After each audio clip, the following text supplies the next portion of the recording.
નમસ્કાર વિદ્યાર્થી મિત્રો, થિયરી ઓફ મશીનની અંદર આપણે machine, structure, kinematic link, kinematic chain અને કાઇનેમેટિક પેરનો આપણે અભ્યાસ કરેલો છે.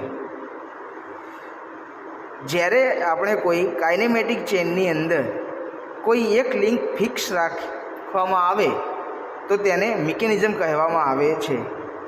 આમ કાઇનેમેટિક ચેઇનની અંદર જેટલી સંખ્યામાં લિંક હશે તેટલી સંખ્યામાં આપણને જુદા જુદા પ્રકારના મિકેનિઝમો મળતા હોય છે, જેને મૂળભૂત કાઇનેમેટિક ચેઇનના ઉત્ક્રમણ એટલે કે ઇન્વર્ઝન કહેવામાં આવે છે.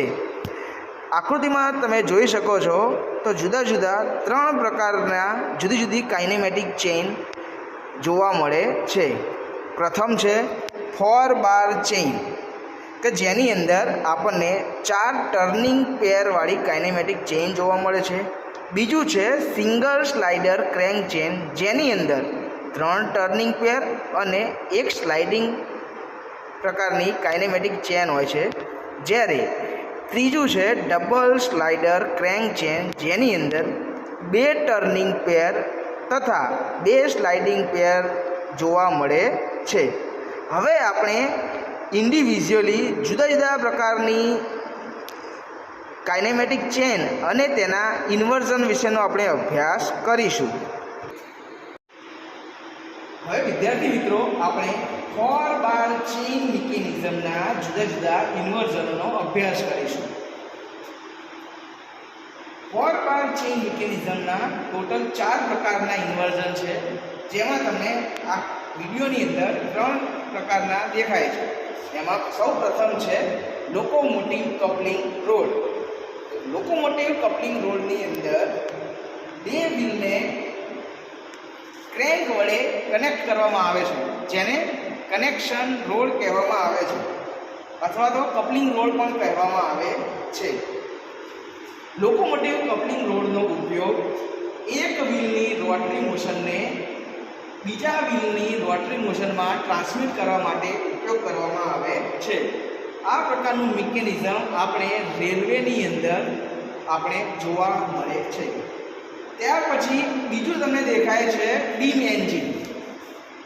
બીમ એન્જિનને ક્રેન્ક અને લીવર મિકેનિઝમ પણ કહેવામાં આવે છે, જે રોટરી મોશનનું રેસિપ્રોકેટિંગ મોશનમાં રૂપાંતર કરવા માટે ઉપયોગમાં લેવાય છે. જુદા જુદા પ્રકારના પિસ્ટન સિલિન્ડર અરેન્જમેન્ટની અંદર આપણને આ પ્રકારનું મિકેનિઝમ જોવા મળે છે. ત્યાર પછી ત્રીજા નંબરનું મિકેનિઝમ એટલે કે ઇન્વર્ઝન છે એકરમેન સ્ટીયરિંગ ગિયર. જી હા, આપણે કોઈ પણ વ્હીકલની અંદર 4 વ્હીલર અથવા તો એનાથી વધારે મોટી ટ્રકોમાં અથવા તો બીજા સાધનોની અંદર સ્ટીયરિંગ મિકેનિઝમની અંદર રસ્તા ઉપર જુદા જુદા વળાંક લેવા માટે આ પ્રકારના મિકેનિઝમનો ઉપયોગ થતો હોય છે, કે જેની અંદર આપણે જ્યારે કોઈ વળાંક લઈએ તો અંદરનું ટાયર અને બહારના ટાયરમાં જુદા જુદા એંગલો ઉપર રાખી આપણે વળાંક લેવો પડતો હોય છે, કે જેના કારણે રોડ ઉપરથી સ્કીડ ના થઈ શકે. તો એના માટે એકરમેન સ્ટીયરિંગ ગિયરનો ઉપયોગ થાય છે. અને છેલ્લું છે હોટ સ્ટ્રેટ લાઇન મિકેનિઝમ, કે જેની અંદર એક લિંકને ફિક્સ કરી કોઈ એક લિંકની આજુબાજુ બાકીની 2 લિંકો રોટરી પ્રકારની મોશન કરતી હોય છે, જેનો હોટ એન્જિનના ઇન્ડિકેટરમાં અને પેન્ટોગ્રાફ મિકેનિઝમ, કે જે ડિઝાઇનિંગની અંદર ખૂબ જ અગત્યનું છે, એની અંદર ઉપયોગ થતો જોવા મળે છે. હવે આપણે સિંગલ સ્લાઇડર ક્રેન્ક ચેઇન અને તેના ઇન્વર્ઝનનો અભ્યાસ કરવાનો છે. સિંગલ સ્લાઇડર ક્રેન્ક ચેઇનની અંદર 1 સ્લાઇડિંગ પેર અને 3 ટર્નિંગ પેર હોય છે. હવે આપણે એના જુદા જુદા પ્રકારના ઇન્વર્ઝનોની વાત કરીએ તો સૌ પ્રથમ છે સ્લાઇડર ક્રેન્ક મિકેનિઝમ, જે તમને વિડીયોમાં અત્યારે જોવા મળે છે, જેનો ઉપયોગ રેસિપ્રોકેટિંગ સ્ટીમ એન્જિન અથવા તો આઈસી એન્જિનની અંદર જોવા મળે છે. ત્યારબાદ બીજા પ્રકારનું એન્જિન છે પેન્ડ્યુલમ પંપ અથવા તો પુલ એન્જિન.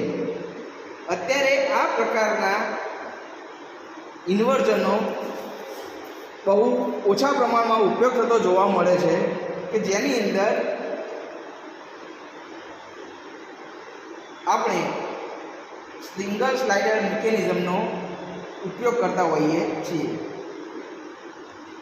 ત્યાર પછીનું બીજા નંબરનું જે ઇન્વર્ઝન છે તે છે ક્રેન્ક તથા સ્લોટેડ લીવર પ્રકારનું ક્વિક રિટર્ન મિકેનિઝમ. જી હા, ક્વિક રિટર્ન મિકેનિઝમ એટલે કે જ્યારે કોઈ મશીનની અંદર એનો કટિંગ સ્ટ્રોક ધીમો અને એનો જે રિટર્ન સ્ટ્રોક છે એ ખૂબ જ ઝડપથી હોય કે જેના કારણે આપણે મશીનિંગ ટાઈમમાં સુધારો કરી શકીએ, તેના માટે આવા જુદા જુદા ક્વિક રિટર્ન મિકેનિઝમનો ઉપયોગ થતો હોય છે. શેપર મશીન, સ્લોટિંગ મશીન વગેરે જેવા મિકેનિઝમમાં આ પ્રકારના ક્રેન્ક એન્ડ સ્લોટેડ પ્રકારનું મિકેનિઝમ વપરાતું હોય છે. ત્યારબાદ ચોથા પ્રકારનું સિંગલ સ્લાઇડર ક્રેન્ક મિકેનિઝમનું ઇન્વર્ઝનનું નામ છે વિટવર્થ પ્રકારનું મિકેનિઝમ. આ મિકેનિઝમનો ઉપયોગ પણ શેપર મશીન અથવા તો સ્લોટિંગ મશીનની અંદર ઉપયોગ થતો હોય છે. આ મિકેનિઝમને પણ આપણે ક્વિક રિટર્ન મિકેનિઝમ કહી શકીએ છીએ, કારણ કે એનો જે કટિંગ સ્ટ્રોક છે તે તેના રિટર્ન સ્ટ્રોક કરતાં વધારે ટાઈમ ધરાવે છે.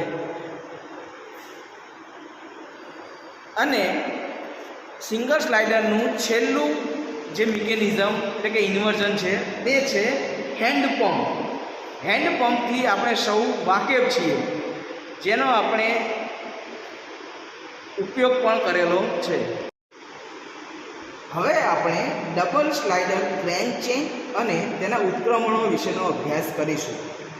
વિડીયોમાં દેખાય છે એ પ્રમાણે ડબલ સ્લાઇડર ક્રેન્ક ચેનમાં 2 ટર્નિંગ અને 2 સ્લાઇડિંગ પેયર્સ જોવા મળે છે, જેમાં સૌ પ્રથમ ઇન્વર્ઝન છે સ્કોચ યોક મિકેનિઝમ. આ મિકેનિઝમનો ઉપયોગ રોટરી ગતિનું રેસિપ્રોકેટિંગ ગતિમાં રૂપાંતર કરવા માટે કરવામાં આવે છે. ત્યાર પછીનું બીજું છે ઇલિપ્ટિકલ ટ્રેમર. જી હા, આકૃતિમાં દેખાય છે એ પ્રમાણે એકબીજાને કાટખૂણે હોય તેવા 2 સ્લોટની અંદર ગ્રુવ પાડી આપણે જુદા પ્રકારની જ એક મિકેનિઝમનો આપણે ઉપયોગ કરીએ છીએ, જે ઇલિપ્ટિકલ આકારની અંદર ટ્રેસ થતું જોવા મળે છે. ત્યાર પછીનું નેક્સ્ટ ઇન્વર્ઝન છે ડોંકી પંપ. આકૃતિમાં દેખાય છે તે પ્રમાણે એક પ્રકારની આડી દિશામાં ગતિ કરતી સ્લાઇડિંગ ગતિને ઊભી સ્લાઇડિંગ ગતિમાં અથવા તો ઊભી સ્લાઇડિંગ ગતિને આડી દિશામાં સ્લાઇડિંગ ગતિ મેળવવા માટે ડોંકી પંપનો ઉપયોગ કરવામાં આવે છે. અને ચોથા પ્રકારનું ઇન્વર્ઝન છે ઓધામ કપલિંગ. જ્યારે 2 સમાંતર શાફ્ટ અથવા તો કોએક્સિયલ ના હોય અને એમની વચ્ચે થોડું જ અંતર હોય તેવા પ્રકારની 2 શાફ્ટને જોડવા માટે આ પ્રકારની ઓધામ કપલિંગનો ઉપયોગ કરવામાં આવે છે. આ કપલિંગ 3 ભાગમાં વિભાજિત થયેલી હોય છે, જેમાં એક લિંક ડ્રાઇવિંગ શાફ્ટ સાથે, બીજી લિંક ડ્રીવન શાફ્ટ સાથે અને વચ્ચેની લિંક એઝ અ મીડિયેટર તરીકે કામ કરતી હોય છે. આની અંદર જુદી જુદી લિંકો વચ્ચે જુદા જુદા પ્રકારના સ્લોટ પાડી એમની ગતિને એક લિંકથી બીજી ગતિ તરફ રૂપાંતરિત કરવામાં આવે છે. આમ આ પ્રકારના કપલિંગની મદદથી રોટરી ગતિની અંદર રૂપાંતરણ કરવામાં આવે છે